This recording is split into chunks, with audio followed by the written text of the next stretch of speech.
Bonsoir, je m'appelle Stijn van Oosteren et je suis un fontenaisien. Ça veut dire que je suis un habitant de la ville de Fontenay-aux-Roses qui s'apprête aujourd'hui à changer ses règles d'urbanisme, à savoir son plan local d'urbanisme.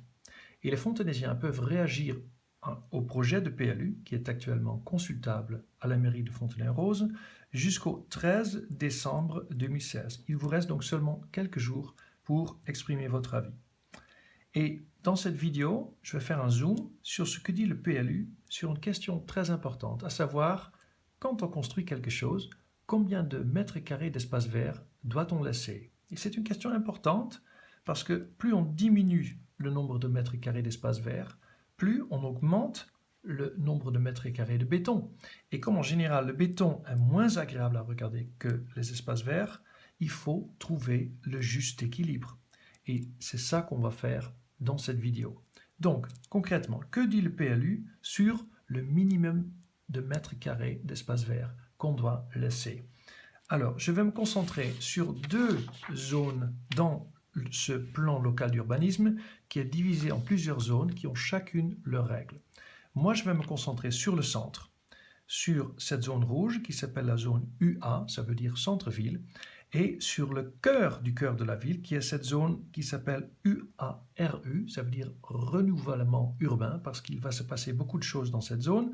Et cette zone comprend le château et la belle place du Général de Gaulle, sur laquelle j'habite, ici précisément. Alors, allons-y. Commençons par la zone rouge, la zone UA, en prenant un exemple d'un terrain de 100 mètres carrés à construire. Alors, il faut partir du principe qu'un promoteur veut toujours minimiser le nombre de mètres carrés d'espace vert parce que tout simplement une pelouse rapporte moins que des mètres carrés de béton. Parce que le béton peut être vendu comme de l'espace habitable. Il faut donc être vigilant. Alors, parlons de cet exemple. Que disent les règles? Alors, les règles disent que de ces 100 mètres carrés, il faut au minimum 40%, donc 40 mètres carrés d'espace vert. Ce qui laisse au promoteur 60% pour construire son béton. Voici. Ensuite, les règles disent que ces 40 mètres carrés d'espace vert doivent comprendre au minimum 16 mètres carrés d'espace vert de pleine terre, c'est-à-dire des vrais espaces verts dans la terre même, et les 24 mètres carrés restants peuvent être des espaces verts complémentaires. Alors, qu'est-ce que ça veut dire? Ce sont par exemple des pots de fleurs, ou par exemple des murs végétalisés, ou par exemple des toitures végétalisées. Voilà, tout ça.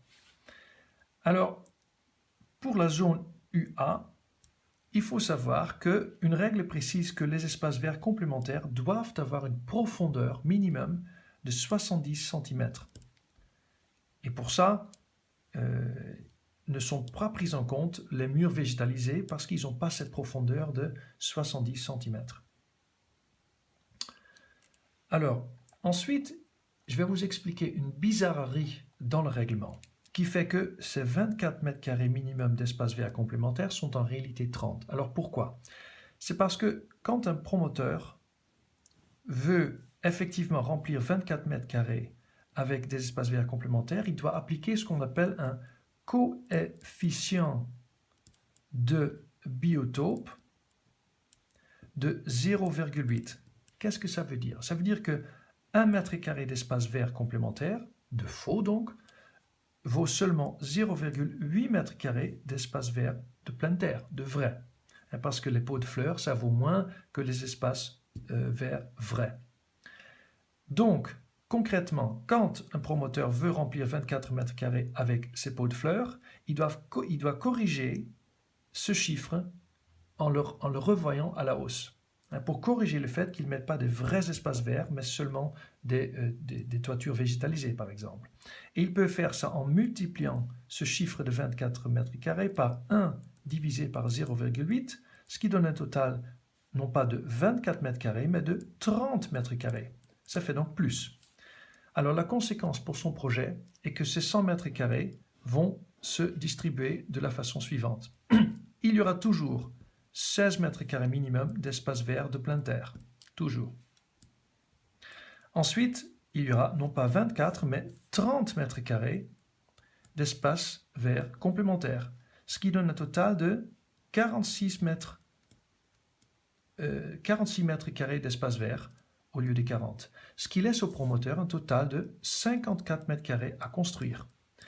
Et là, vous dites peut-être, ah, c'est bien parce que 50 mètres carrés de béton, ça fait moins que 60 mètres carrés de béton. C'est vrai, mais il y a une astuce.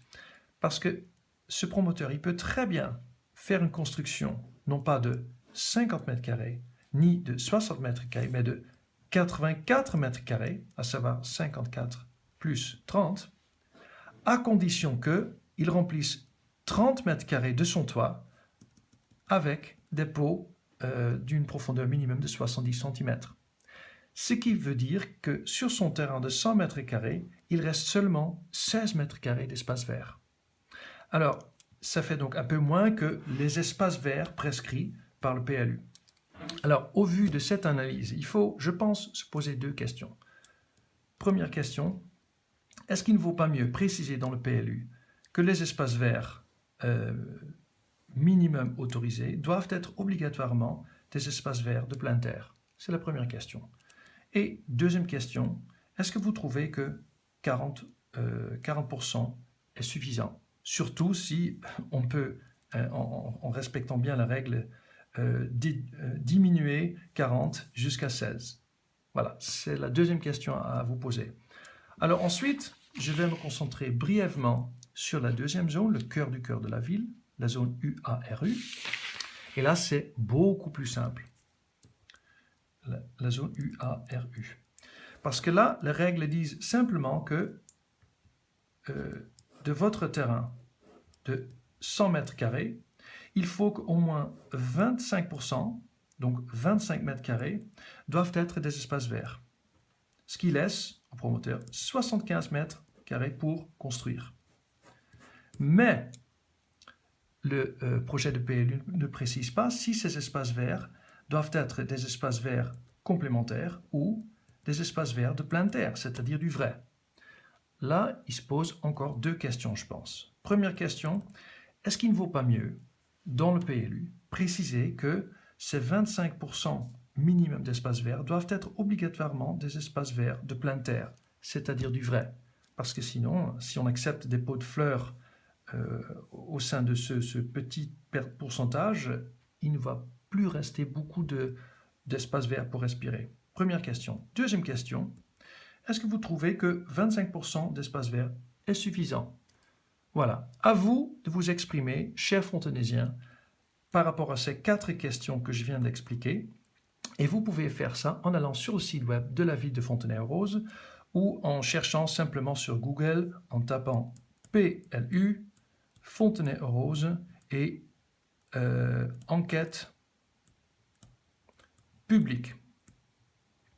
Quand vous faites une recherche comme ça, vous tomberez très vite sur un lien qui vous permettra de vous exprimer sur ce projet auprès du commissaire enquêteur que la ville de Fontenay-aux-Roses a choisi. Je vous remercie beaucoup pour votre intérêt pour notre ville et surtout je vous remercie de bien vouloir exprimer cet intérêt en participant à l'enquête publique et j'espère vous voir très bientôt dans les rues de Fontenay-aux-Roses. À très bientôt!